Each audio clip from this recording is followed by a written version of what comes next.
Amém, irmãos? Nessa noite eu tenho a palavra de Deus para compartilhar com você. O tema dessa palavra, na verdade, é uma pergunta.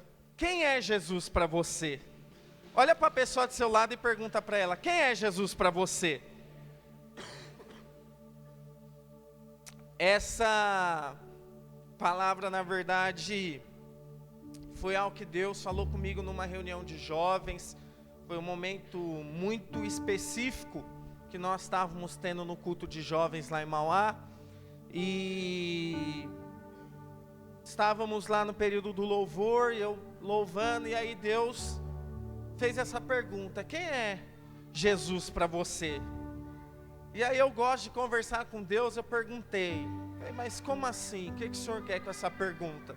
Ele falou, essa pergunta não é para você, essa pergunta é para o fulano de tal. Tinha um jovem lá, um jovem que eu tenho muita liberdade, um amigo precioso, que ele está com um pé na igreja, um pé no mundo, um pé na igreja, um pé no mundo, bastante desanimado.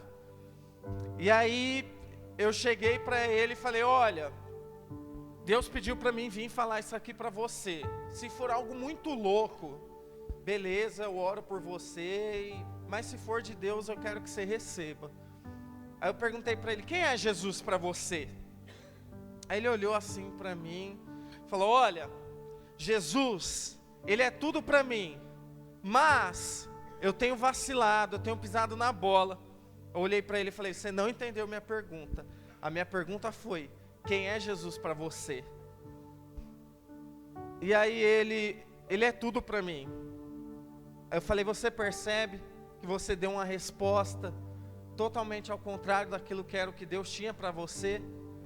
A resposta para a pergunta dele só precisava parar no Ele é tudo para mim. Mas ele esticou a resposta dele. Ele falou, Ele é tudo para mim, mas eu tenho vacilado. Ele é tudo para mim, mas eu tenho pisado na bola. E eu vi que na Bíblia, Jesus, Ele passou por um momento igual esse. Eu queria compartilhar isso com você. Se você está com a sua Bíblia, abra comigo no livro de Mateus, capítulo 16.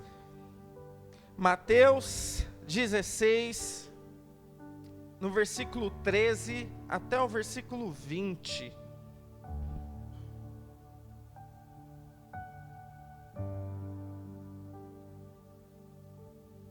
Mateus 16, do versículo 13 até o 20. É uma passagem bastante conhecida. Diz assim, a partir do versículo 13. Quando Jesus chegou à região de Cesareia de Filipe, consultou seus discípulos, quem as pessoas dizem que o Filho do Homem é?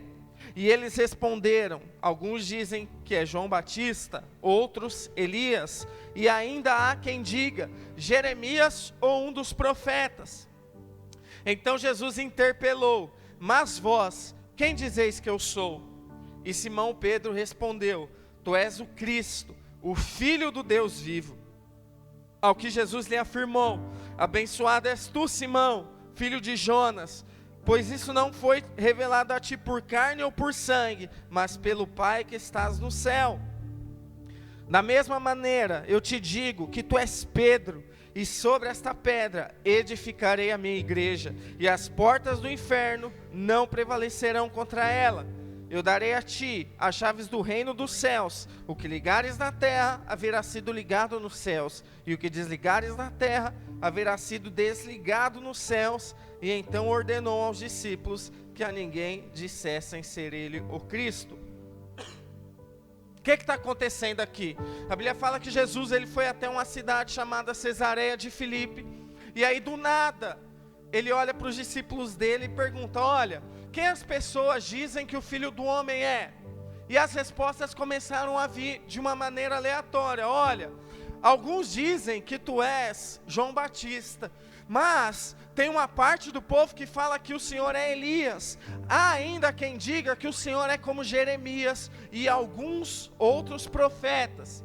E aí Jesus falou, mas e vocês? Quem que vocês acham que eu sou? Quem vocês dizem que eu sou? E aí Pedro se levantou e falou, tu és o Cristo, o Filho do Deus vivo. E aí Jesus olha para ele e fala, bendito és tu, Simão, filho de Jonas, porque não foi nem carne nem sangue que revelou isso para você, mas foi o próprio Espírito Santo. E porque você entendeu isso, você, a partir de agora, é Pedro, e sobre essa pedra eu vou edificar a minha igreja, e te darei as chaves do reino dos céus, e tudo que você ligar na terra, será tido ligado nos céus, e tudo que você desligar na terra, também será desligado nos céus. Nós vemos que Jesus, ele fez a mesma pergunta que eu fiz para aquele jovem: quem as pessoas dizem que o Filho do Homem é? E veio um monte de resposta aleatória, respostas que na teoria eram respostas boas. Olha, quem aqui não ia querer ser comparado com Elias, com Jeremias, com João Batista? Eu ia amar, se alguém falasse: meu, você lembra João Batista, você lembra o profeta Elias, todo mundo ia gostar. Então a resposta que o povo estava dando sobre quem Jesus era uma resposta boa. E se você sair perguntando hoje aí fora quem é Jesus, as pessoas vão falar coisas boas sobre Jesus. Mas deixa eu te falar algo. Há algo muito mais profundo a respeito de quem Jesus é sobre as nossas vidas. Jesus, ele de fato era um profeta, mas não era aquela resposta correta que Jesus queria ouvir. Por isso que ele perguntou: mas e vós, vocês que estão vendo tudo que está acontecendo, vocês que caminham comigo, quem vocês dizem que eu sou? E a Bíblia fala que Pedro se levantou e falou: tu és o Cristo, o Filho do Deus vivo. Essa foi a maior revelação da vida de Pedro. Pedro não teve uma revelação mais profunda do que essa. Inclusive foi a primeira revelação que ele teve sobre quem Jesus era. Muitos de nós, na teoria, nós temos respostas boas sobre quem Jesus é em nossas vidas, quem Ele representa sobre nós, mas muitas vezes a nossa prática só aponta para o Jesus profeta, para o Jesus Elias, para o Jesus natural, quando na verdade o Jesus que tem que governar as nossas vidas é o Cristo, o Filho do Deus vivo. Deixa eu falar algo para você. Muitas pessoas hoje colocam aquilo que não tem um valor de eternidade em cima daquilo que tem um valor de eternidade. Muitas pessoas hoje estão substituindo aquilo que tem peso de glória por aquilo que não tem peso de glória. Muitas pessoas hoje preferem ter para a vida delas o Jesus profeta, quando na verdade Ele nos chamou para viver o Jesus que é filho, o Filho do Deus vivo. E isso tem um impacto poderoso na nossa vida, porque a maneira pela qual nós identificamos Jesus nas nossas vidas pode fazer uma diferença em quem nós somos. Isso reflete. Deixa eu falar algo para você. Na Bíblia tem alguns personagens que tiveram tudo para romper, e eles não romperam porque eles inverteram os valores das suas vidas.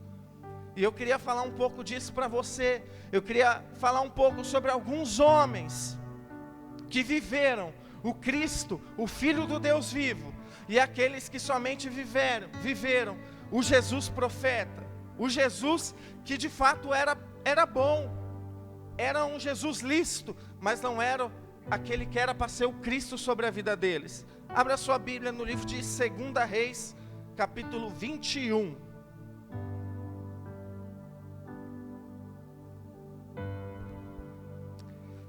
2 Reis, capítulo 21, nós vamos ler do versículo 1 até o versículo 6.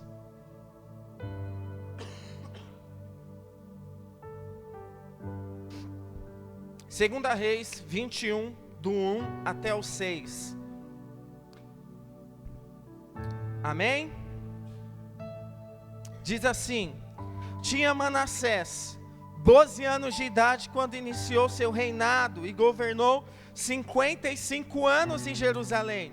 Sua mãe chamava-se Hefzibá. Fez Manassés o que era mal perante o Senhor, seguindo a prática abominável das nações pagãs que o Senhor havia expulsado da presença do povo de Israel. Pois voltou a edificar altares nas colinas que seu pai Ezequias tinha posto abaixo. E mais, Manassés ergueu altares ao deus Baal, mandou construir um poste ídolo, como o que Acabe, rei de Israel, tinha feito, e adorou todo o exército do céu e lhes prestou culto. levantou altares na casa do Senhor, da qual o próprio Deus havia declarado: em Jerusalém estabelecerei o meu nome. Da mesma forma, edificou altares em homenagem e culto aos astros e a todo exército dos céus, nos 2 pátios do templo do Senhor, e queimou seu próprio filho como holocausto, e sacrificou as divindades que cultuava, praticou adivinhações pelas nuvens, dedicou-se à feitiçaria e recorreu a médiuns e a todo aquele que dizia consultar espíritos. Assim fez tudo quanto Deus reprova, e por isso provocou a ira do Senhor. Até aqui.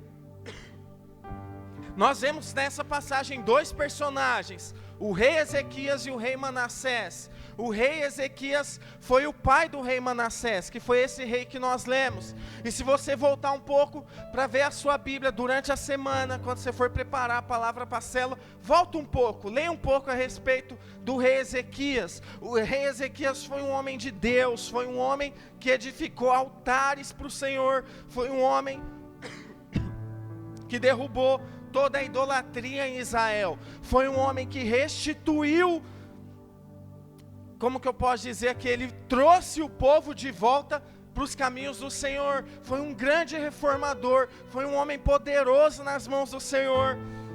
Eu acho que na Bíblia tem uma das passagens mais bonitas envolvendo esse homem. Uma vez o Senhor usou o profeta Isaías para liberar uma palavra sobre a vida dele, falando que ele ia morrer. E quando o profeta Isaías estava indo embora, a Bíblia fala que Ezequias virou para o canto da parede, ele estava deitado, e ele começou a chorar na presença de Deus. Ele começou a buscar o Senhor. E a Bíblia fala que aquele momento mexeu com o coração de Deus. E ele falou para o profeta Isaías: volta e fala para ele que eu vou dar sobre a vida dele mais alguns anos de vida, porque ele tem me agradado. Foi um homem poderoso. Você se lembra quando você se converteu? O que Jesus fez na sua vida? Como você era? Alguns aqui foram resgatados do alcoolismo, das drogas. Alguns de vocês tinham um casamento totalmente destruído. Mas a Bíblia fala que Ele nos transportou do império das trevas para o reino do Filho do seu amor. E a sua vida ela foi totalmente transformada por Ele. Hoje você lidera uma célula, você teve revelações. Sabe o que é isso? Isso é o tempo de Ezequias sobre a sua vida.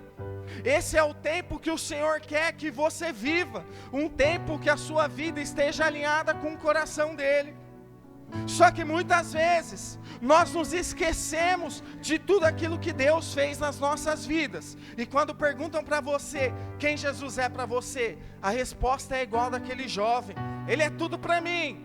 Mas, porém, e nós colocamos um mas, nós colocamos um porém naquilo que Deus fez nas nossas vidas, quando na verdade não é para ser assim. Na verdade o foco tem que ser o Cristo, o Filho do Deus vivo. O foco da sua vida não tem que ser as coisas ruins que acontecem, mas o foco da sua vida tem que ser Jesus. Tem que ser o reinado de Ezequias, um reinado que volta as nossas vidas para o Senhor. Mas muitas vezes nós pegamos aquilo que tem um valor eterno e agora começamos a viver as nossas vidas em cima daquilo que não tem um valor. Nós priorizamos, nós deixamos os nossos pecados reinar sobre as nossas vidas, quando é para Cristo Jesus reinar. E sabe o que acontece nas nossas vidas? Essa transição. O rei Ezequias saiu do trono, e agora Manassés é o rei. E a Bíblia fala que quando Manassés começou a reinar, sabe qual foi a primeira coisa que ele fez? Ele começou a tirar tudo aquilo que o rei Ezequias edificou para o Senhor. Falava: olha, nós não vamos mais adorar o Senhor aqui, agora nós vamos adorar esse Deus. E a Bíblia fala que ele começou a tirar de Israel tudo aquilo que o pai dele tinha feito. E o pecado desse homem, a necessidade dele, deixa eu falar algo para você. Sempre que nós tiramos o Senhor como prioridade nas nossas vidas, nós vamos procurar alguma coisa para satisfazer as nossas vidas. Pode reparar, sempre que o Senhor não é mais o centro das nossas vidas, eu não estou falando em termos de postura, de eu andar em santidade, eu estou falando em termos de deixar Ele reinar sobre nós, apesar dos nossos pecados. Estou falando sobre Ele nos direcionar, apesar da nossa humanidade. Deixa eu te falar algo. Sempre que nós tiramos o Cristo, aquele reinado de Ezequias, nós vamos procurar alguma coisa para governar sobre nós. Nós temos necessidades. A Bíblia fala no livro de Eclesiastes que Salomão uma vez ele acordou e procurou um jeito de satisfazer, de trazer alegria sobre a vida dele. Se não me engano está em Eclesiastes 2, depois os irmãos leem em casa. Ele fez um monte de coisa. Ele começou a contratar escravo, e ele fala que isso não trouxe alegria no coração dele. Fala que ele começou a edificar jardins, e isso não trouxe alegria para o coração dele. Fala que ele começou a edificar prédios, castelos, e isso não trouxe uma alegria no coração dele. Quando nós lemos no próprio livro de Eclesiastes que ele fala: alegra-te, jovem, nos dias da tua mocidade, antes que te venham os dias maus, e neles não tenho mais prazer. Quando ele escreveu o livro de Eclesiastes, ele já era velho. E quando ele fala, alegra-te, jovem, nos dias da tua mocidade, o que ele está falando? Quando ele era jovem, foram os dias que o Senhor reinava sobre a vida dele. E ele escreve, ele dá um conselho: se lembre sempre dos dias que Jesus reinou sobre você. Se lembre sempre quando você foi resgatado e a sua vida foi transformada de tal maneira que hoje você não quer mais o mundo. Alegra-te desses dias e ignora aqueles que não te dão mais prazer. Ignora o reinado de Manassés. O reinado de Manassés tira tudo aquilo que é de Cristo Jesus sobre você. A loucura desse homem foi tão grande que ele sacrificou o filho dele. Se você ler no versículo 6, a Bíblia fala que ele sacrificou o filho dele para as outras divindades. Há um princípio aqui. Quando nós tiramos as coisas de Cristo sobre as nossas vidas, nós sacrificamos o filho. Nós falamos: a minha autojustiça é que vai governar sobre mim. É o jeito que eu quero que vai ser. Deixa eu falar algo para você. Não é desse jeito, você não vai ser feliz assim. Você só vai ser feliz quando Cristo, o Filho do Deus vivo, te governar. Quem aqui tem filho? Tem coisa melhor, irmão? Sim ou não? Não tem. Filho é a melhor coisa que tem na face da terra. Meu Deus do céu, a minha vida é outra. Eu aprendi mais de Deus depois que eu virei pai. Eu nunca tive tanta revelação sobre quem Deus é depois que eu virei pai. Hoje, o meu Theo não está aqui, ele veio de manhã. As tias falaram que ele foi nota 10, ele se comportou. Mas quem conhece meu Theo sabe como que ele é. Ele é 220, da hora que ele acorda, da hora que ele vai dormir. Ele corre o tempo inteiro, ele sobe nos lugares o tempo inteiro, ele só mexe no que não pode. Ele é uma bênção do Senhor. E ontem, ele deixou a mãe dele muito brava, tipo muito mesmo. Quem é mulher e tem seu estojo de maquiagem? A minha esposa estava dormindo, tirando um cochilinho no sofá. Eu estava no quarto fazendo uns negócios e o Theo ficou livre. E aí ele pegou o estojo de maquiagem dela, o querido estojo de maquiagem dela, levou para a lavanderia. E o meu filho, quando ele fica quieto 3 minutos, eu já levanto para caçar. Só que eu estava distraído, eu nem me liguei. E aí a minha esposa acorda, ela deu um grito: não acredito. Falei: que foi? Ela começou a ficar vermelha, rosa, roxa, começou a mudar de cor. Falou: meu, não acredito. Falei: que foi? Olha o que ele fez com as minhas maquiagens. Ele pegou as maquiagens dela, tirou todas dos potinhos, ele sabe abrir, e passou tudo no chão. Tudo. E depois que ele jogou tudo no chão, que ele fez uma mistureba, ele pegou as mãos e os pés e passou tudo assim, ó. Ela não tem mais maquiagem, acabou com os batons, acabou com tudo. E eu: Jesus, falei: filho, agora nós dois estamos pegos, porque eu vou ter que comprar tudo isso daí de novo. E você, porque ela vai querer te pegar de jeito. E filho, tem hora que dá um momento de raiva em você. Mas sabe o que sobressai a tudo isso? Quando eu vejo meu filho dando risada, brincando, alegra meu coração. Nós tínhamos acabado, ele tinha acabado de fazer e a minha esposa deu uma bronca nele. Ele olhou assim para ela e falou: nossa, mãe, tipo, que brava, que estresse é esse? Só foi as maquiagens. Aí ela olhou para mim, virou e começou a rir, não aguenta. Às vezes eu vou dar bronca nele, ele fala uns negócios, eu viro, começo a rir, porque é filho. Filho, os momentos com filho te dá alegria.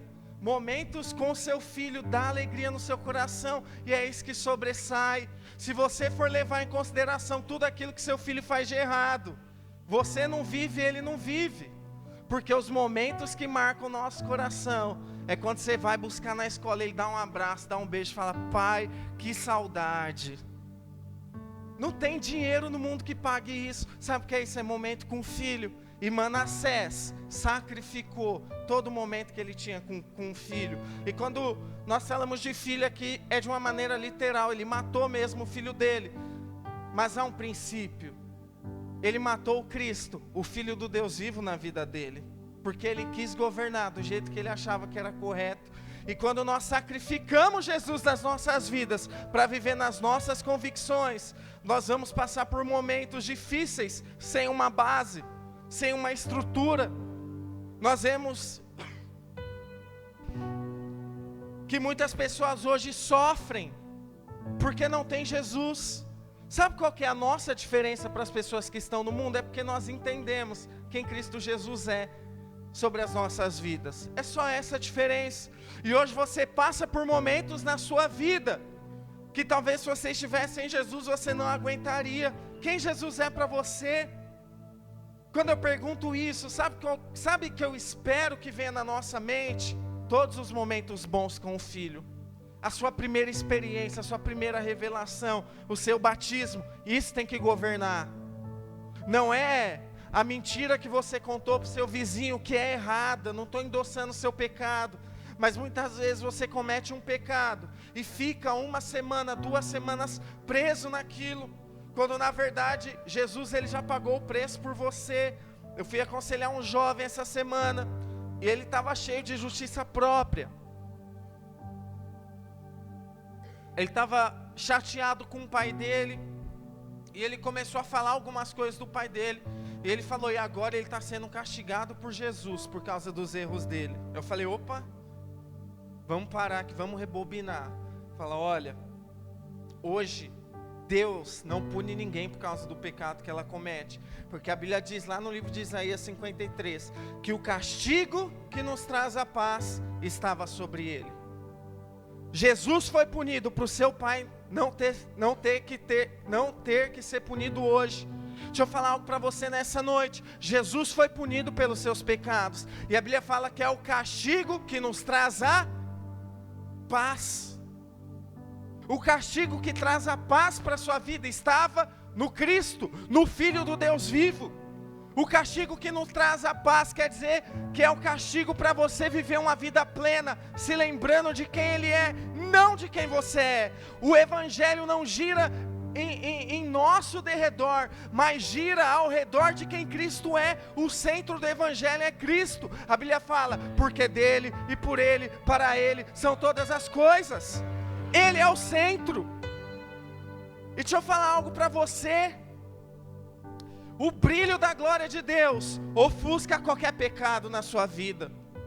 Quando Deus olha para você hoje, Ele não enxerga o seu pecado, Ele não enxerga o reinado de Manassés, mas Ele enxerga o sangue do Cordeiro.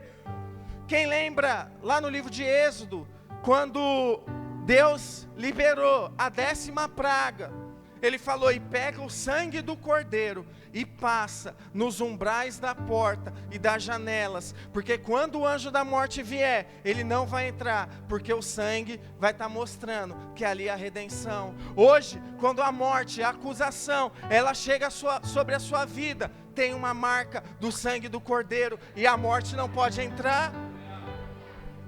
Qual que é o nosso problema? É que muitas vezes nós nos esquecemos disso e nós corremos para o reinado de Manassés sacrificando Jesus, quando na verdade nós não precisamos. Ele já te transportou do império das trevas para o Filho para o reino do Filho amado. Está lá em Colossenses. Viva essa realidade. Não escolha mais o reinado de Manassés, escolha o reinado de Ezequias, onde tem glória, presença, direção, paz, adoração, alegria, bondade, benignidade, porque é o lugar que Cristo reina. Mais 2 personagens na Bíblia, onde houveram um reinado carnal, que aparentemente era muito bom, e o reinado profundo. Abra sua Bíblia no livro de Mateus, capítulo 27.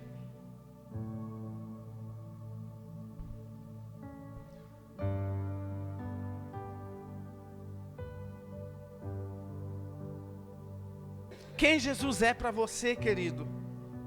Quem Ele é para você?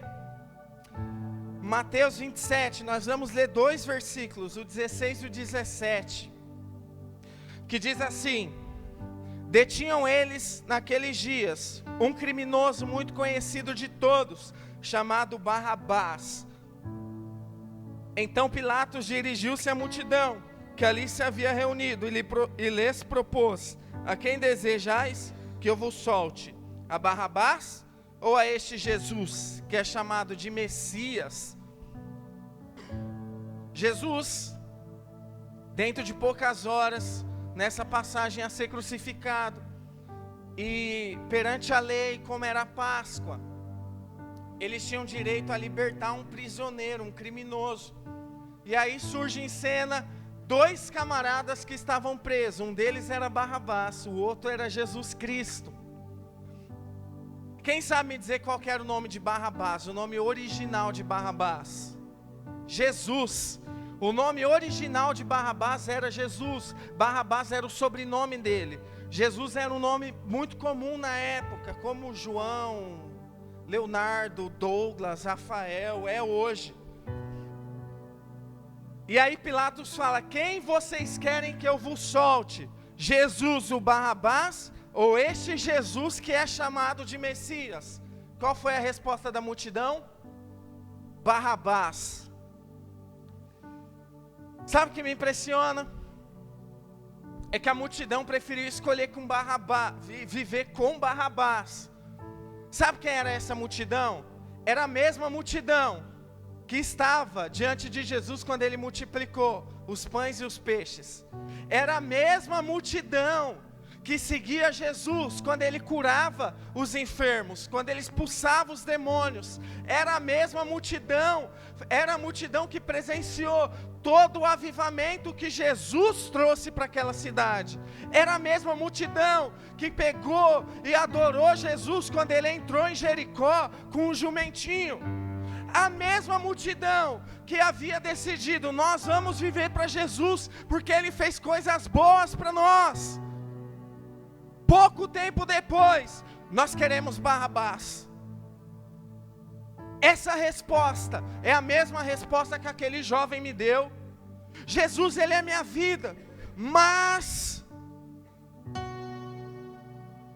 o que está em evidência na minha vida é o meu pecado, eu estou vacilando, é Barrabás. Deixa eu falar algo para você. Muitas pessoas hoje têm vivendo uma vida apontando para o Jesus Barrabás, uma vida cheia de mas, uma vida cheia de poréns. Ele é tudo para mim, mas eu preciso arrumar isso. Quantas pessoas já passaram na sua célula, falam: o que vocês pregam é revolucionário, o que vocês pregam de fato traz vida, traz salvação, mas eu preciso de um tempo para resolver esse erro na minha vida, eu preciso de um tempo para me consertar. Quantas pessoas você vai evangelizar e ela fala: olha, eu não vou para a igreja porque primeiro eu preciso me consertar. Isso é inversão de valor, é escolher o Cristo, o Jesus Barrabás, ao invés do Jesus Cristo. Decida aniquilar Jesus Barrabás da sua vida e decida deixar Jesus Cristo reinar sobre você. Não viva mais uma vida debaixo de acusação, tentando, sem sair do lugar. A Bíblia fala no livro de João, no capítulo 5, que havia um tanque ali na cidade de Jerusalém, chamado tanque de Betesda. E a Bíblia fala que naquele tanque, de tempo em tempo, um anjo vinha e chacoalhava a água. E o primeiro que caísse naquela água era curado de qualquer enfermidade. Você já pensou se tivesse um desse em Rio Grande? Não precisava mais ter hospital. Eu estou com uma dorzinha de cabeça. Vai para o tanque. Faz uma fila. Era qualquer enfermidade. O cara tinha câncer. Pá!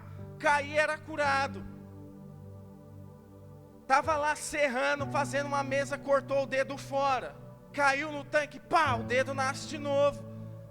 Meu, esse negócio era impressionante, isso aqui. Era poderoso o negócio. E a Bíblia fala, olha só como isso é de Deus, com tudo aquilo que eu estou falando para vocês. Um lugar desse tem avivamento ou não? Sim ou não, irmãos? Demais! E tinha um homem que estava lá 38 anos. E Jesus chegou e fez uma pergunta muito óbvia para ele. Você quer ser curado? Qual que é a resposta que alguém que é paralítico dá? Quero! Eu quero ser curado. Quem Jesus é para você? Ele é tudo para mim. Mas... E aí Jesus olha para ele, fica olhando, fala, mas como assim? Eu perguntei, você quer ser curado? Ele, então, é que eu sou paralítico, eu já estou aqui, já fazem 38 anos, e sempre que eu estou para chegar, alguém cai na minha frente, não tem ninguém para me ajudar. A resposta que aquele homem tinha que dar para Jesus era, eu quero ser curado. Você percebe? Ele estava dentro de um avivamento, no meio de um mover. Jesus estava curando pessoas naquele lugar, estava restaurando vidas, ele estava dentro daquilo. E quando ele foi perguntado sobre algo, ele mudou o foco, ele trouxe o foco para a deficiência dele. Muitas vezes nós agimos igual esse homem. Já faz 5 anos que eu estou lutando para isso, para resolver isso. Eu te falar, não é mais essa a sua resposta. A resposta é, Senhor, está acontecendo isso, mas eu declaro que Tu és o Cristo, o Filho do Deus vivo. No Teu nome tem poder, Ele vai converter, Ele vai ser curado, vai dar certo. Lançai sobre Ele todas as vossas ansiedades, porque Ele tem cuidado de vós. Não viva mais uma vida, olha, eu até quero ser curado, mas não tem ninguém para me jogar, o meu líder não me liga para me ajudar, o meu discipulador, eu nem lembro qual foi a última vez que ele veio na célula. Não dependa só disso, dependa do Cristo, do Filho do Deus vivo, porque Ele fala, eu nunca te deixarei, nunca jamais te desampararei. É isso que a palavra diz. Não se apoie naquilo que é natural, se apoie naquilo que é eterno. Jesus Barrabás é passageiro, Jesus Cristo é eterno. Não use mais, mas na sua vida, decida olhar para o alto, valorize o que Cristo fez em você, valorize a obra que Ele começou e que Ele é fiel e justo para terminar. Mateus 16:16 vem a resposta correta. Mas vós, quem dizeis que eu sou? Tu és o Cristo, o Filho do Deus vivo. Bem-aventurado és tu, Simão, filho de Jonas, porque não foi nem carne, nem sangue que te revelou, mas foi o Espírito do Senhor. E digo mais, a partir de hoje, você é Pedro, e sobre essa pedra eu vou edificar a minha igreja, e as portas do inferno não vão prevalecer contra ela. E te digo mais, Pedro, aqui está a chave do reino dos céus. Tudo que você ligar na terra vai ser ligado no céu. Tudo que você desligar na terra vai ser desligado no céu. Quando você entende quem Jesus é na sua vida, Ele edifica algo em você.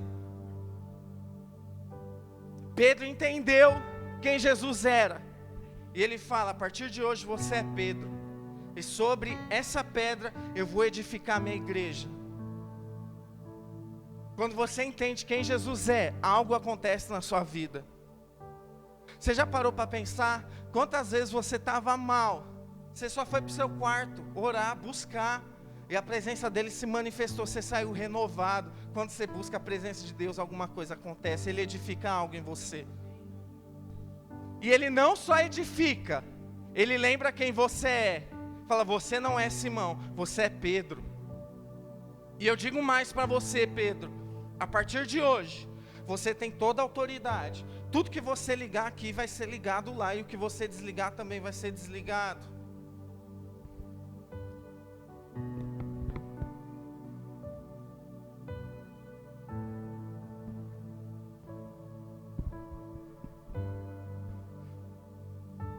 Eu sou um cara que erra bastante.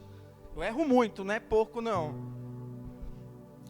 Mas eu entendi na minha vida que quem tem que me governar é Cristo, o Filho do Deus vivo.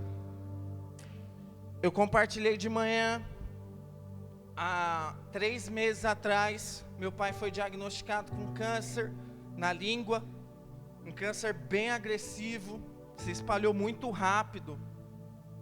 E meu pai, ele foi alcoólatra durante a vida dele inteira, ele fumou durante a vida dele todinha. E quando nós descobrimos que ele estava com câncer, eu procurava, às vezes eu me sentia mal, porque eu achava que tinha alguma coisa de errado comigo, porque eu não estava tão preocupado como eu achava que eu tinha que estar. Só que eu entendi na minha vida que quem governa não são as situações, é o Cristo, Filho do Deus vivo.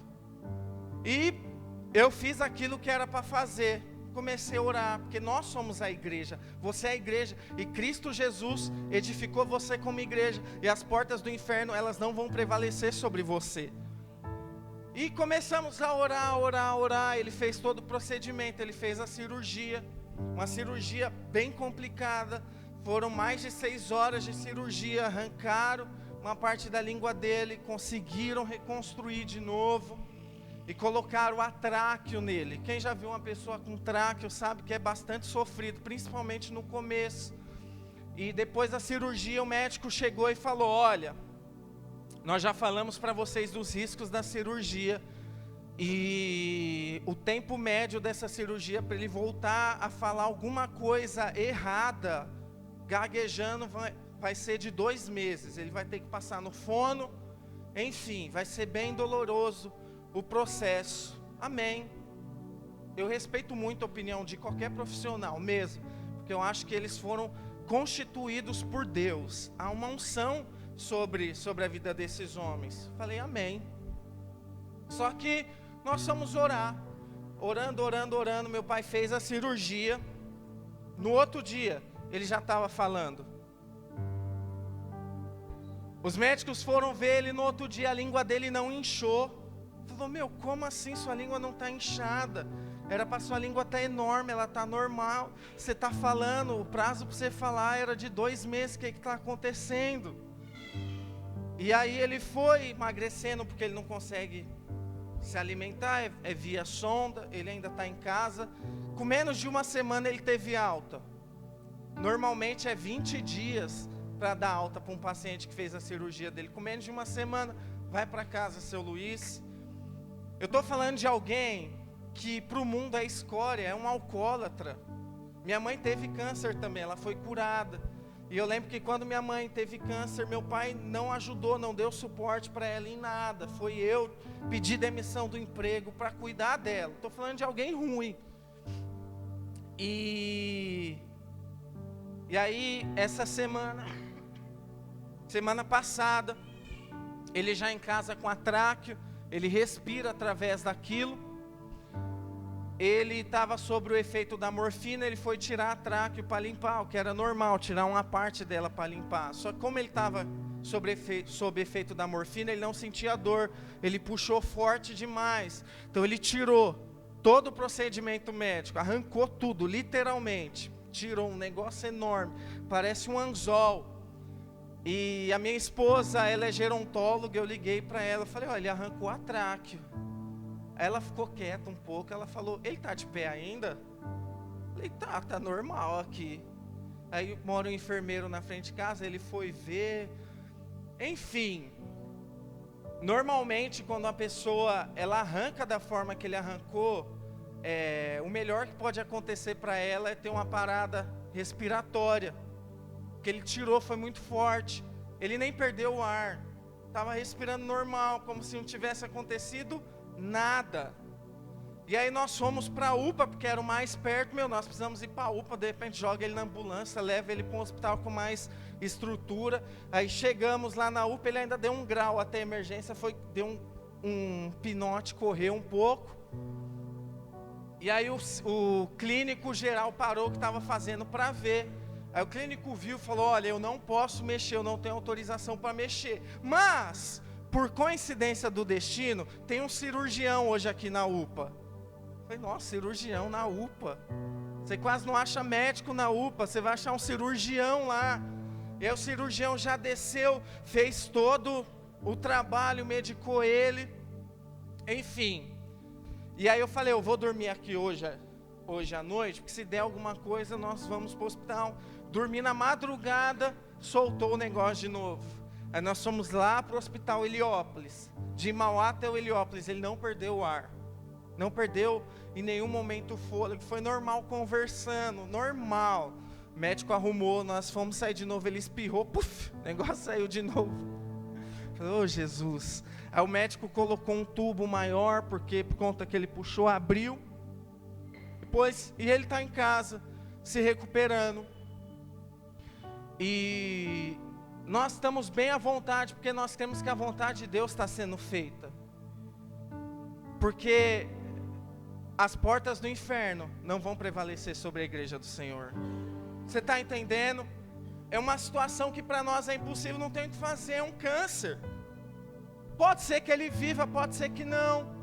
Nesse meio tempo ele se abriu, nós estamos orando por ele, colocando as mãos sobre eles. Isso nunca aconteceu antes. Uma porta está sendo aberta, porque nós entendemos quem Jesus é. Quando nós entendemos quem Jesus é, ele edifica algo em nós. Nós entendemos que ele é o Cristo, o Filho do Deus vivo, e ele está edificando algo no meu Pai. Estou falando de alguém que não merece, não merece. Pode ser que ele saia dessa, eu creio que não.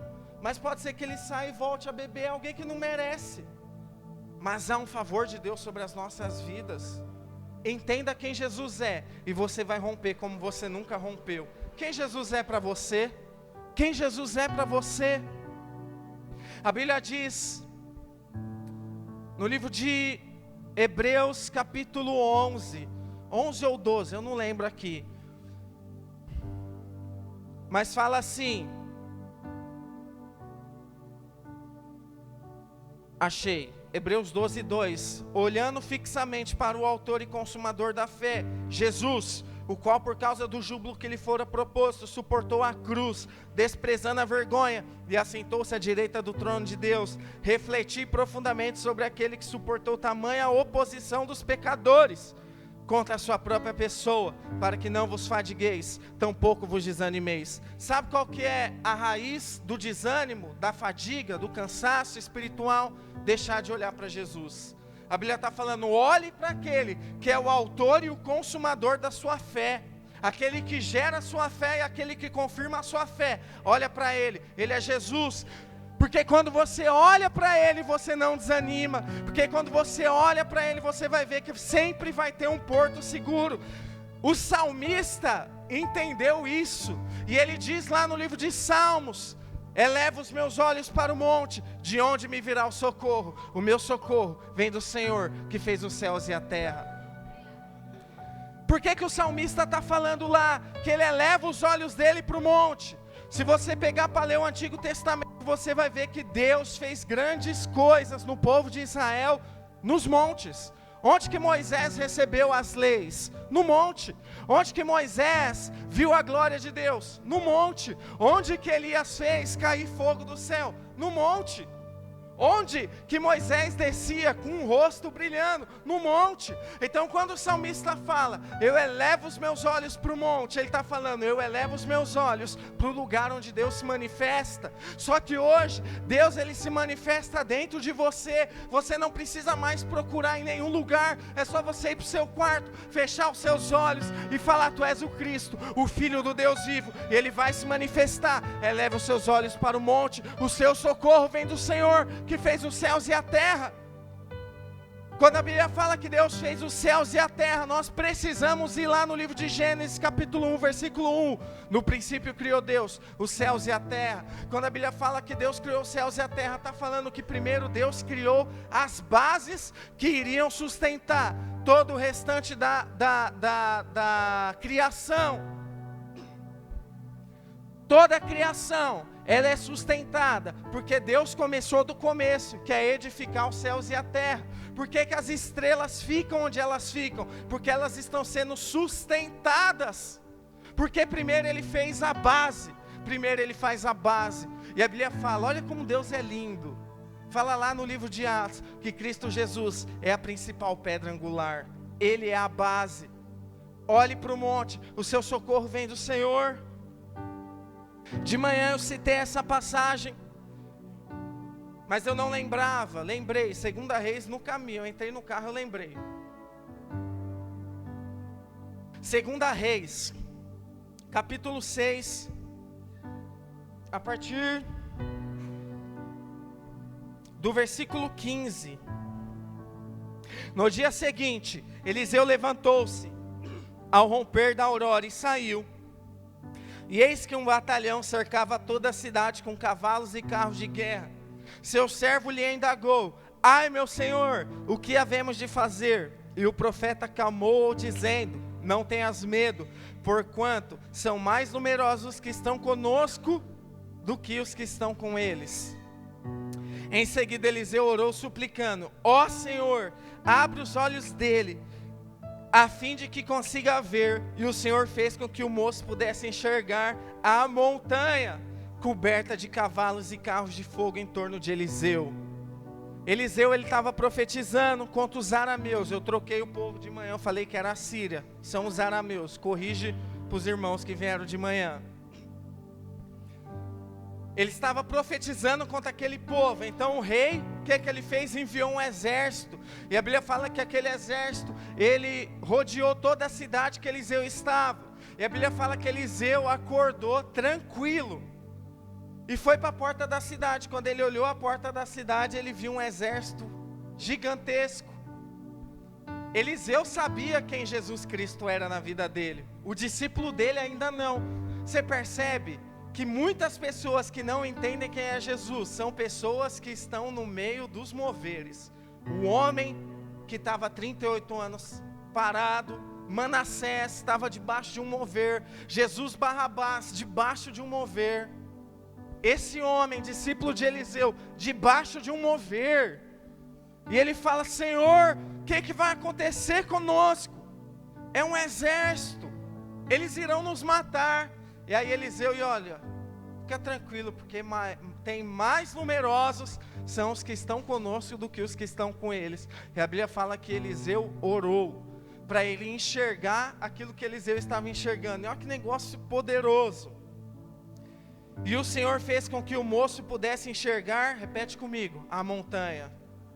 Eleva os meus olhos para o monte, de onde me virá o socorro. Sabe qual que era a diferença do discípulo de Eliseu para Eliseu? O discípulo dele estava olhando o que era natural. Eliseu estava olhando o que era espiritual. Eliseu estava de olho naquilo que era do alto. Eliseu estava com o olho fixado naquilo que a palavra nos orienta. Olhar fixamente para o autor e consumador da fé, que é Jesus. Olhe para o alto. Eu não estou falando que você tem que sair daqui agora e sair andando, olhando para o céu. Não. Chegou uma notícia ruim, olha para Jesus. Quando chegou a notícia, seu pai está com câncer, eleva os meus olhos para o monte, o meu socorro vem do Senhor. Senhor, o meu marido não quer converter, ele não converte, eu oro e não acontece. Olhe para o monte, espera. Senhor, eu estou desempregado há tanto tempo. Olha para o monte e vai procurar um emprego. Senhor, a célula não multiplica. Olha para o monte, dependa dele. Olhe para o alto. Quem Jesus é para você? Quem Jesus é para você?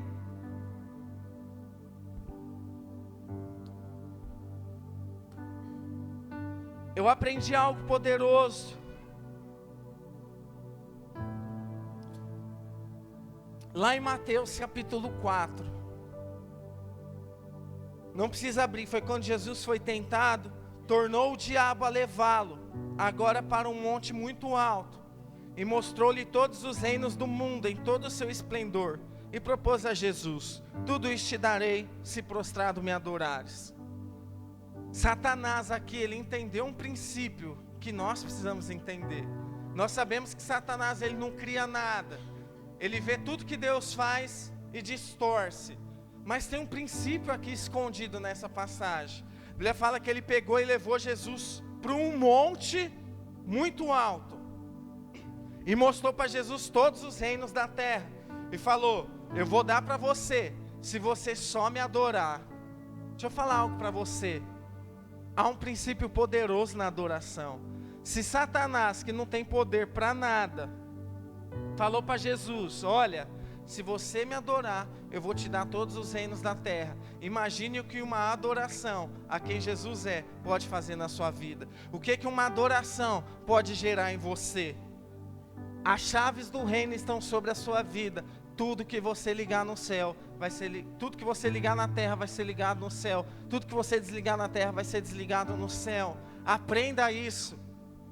Não adore mais pensando no seu pecado, não adore mais pensando no seu erro. Agora, quando você for adorar, adore olhando para Ele, falando quem Ele é, olhando para o que Ele fez na sua vida, para o que Ele pode fazer na sua vida. Não adore mais: Senhor, Tu és santo, mas Senhor, eu não tenho nem coragem de cantar o resto desse louvor, porque eu estou em pecado. Não! A santidade do Senhor, a Bíblia fala que a luz do Senhor corrompe as trevas. Quando você adora, a luz é gerada, as trevas não suportam. Sabe qual que é a adoração perfeita no céu? Santo, santo, santo é o Senhor, e eis que toda a terra está cheia da sua glória. É só isso. É só isso.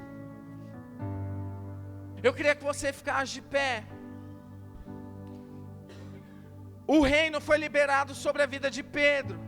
E quando nós falamos de reino, nós precisamos entender que reino é algo distinto de salvação.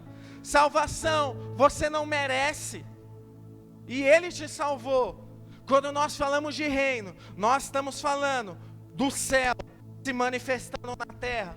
Por isso que Jesus falou para Pedro: olha, tudo que você ligar na terra vai ser ligado no céu, tudo que você desligar aqui na terra vai ser desligado lá. Jesus está falando para Pedro sobre um novo estilo de vida. Fala: agora, Pedro, eu quero que vocês vivam aqui na terra o que é vivido no céu. Pedro, no céu não tem enfermidade, na terra também não tem que ter, Pedro. Pedro, nos céus as lágrimas de tristeza não governam, só quem governa é o meu Pai.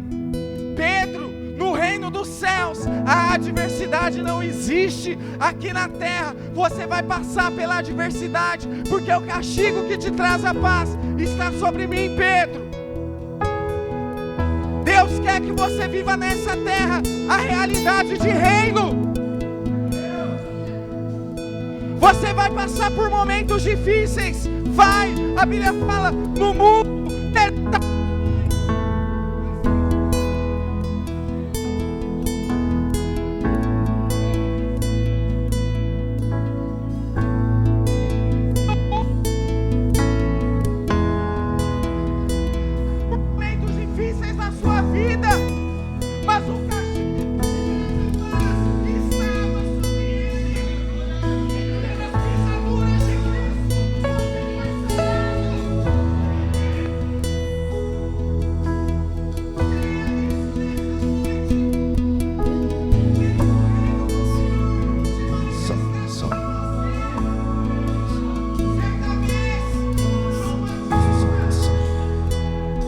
certa vez João Batista foi encarcerado, passando por um momento de dificuldade. Ele ia morrer, e ele balançou, a fé dele quase esmoreceu. Ele falou para os discípulos: vá até Jesus, pergunta se Ele é o Cristo, ou se nós havemos de esperar outro. E a Bíblia fala que os discípulos de João foram até Jesus e perguntaram. João mandou nos perguntar se tu és o Cristo, ou se nós havemos de esperar outro. A Bíblia fala que Jesus não respondeu nada. A Bíblia fala que Jesus falou: traga para mim os enfermos. A Bíblia fala que Jesus começou a curar os enfermos, abrir os olhos dos cegos, expulsar os demônios, pregar o evangelho do reino. E ele falou: vá, fala para João, fala para João que os cegos estão enxergando, fala para João que os enfermos estão sendo curados, fala para João que o evangelho do reino está sendo pregado, fala para João que o que ele está passando é do meu Pai para a vida dele. E quando te vejo, Oh! mais o que Essa noite é a noite de você adorar Ele. Essa noite é a noite de você responder quem Jesus é para você. Lembra das experiências, lembra quando Ele te resgatou, lembra. Comece a adorá-lo, comece a adorá-lo, comece a adorá-lo. Adore, adore, adore, adore, adore.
deixo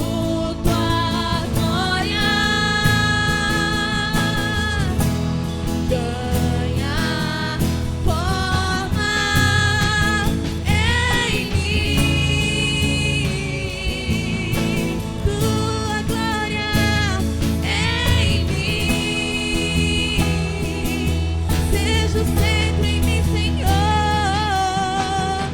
ganhar forma em mim.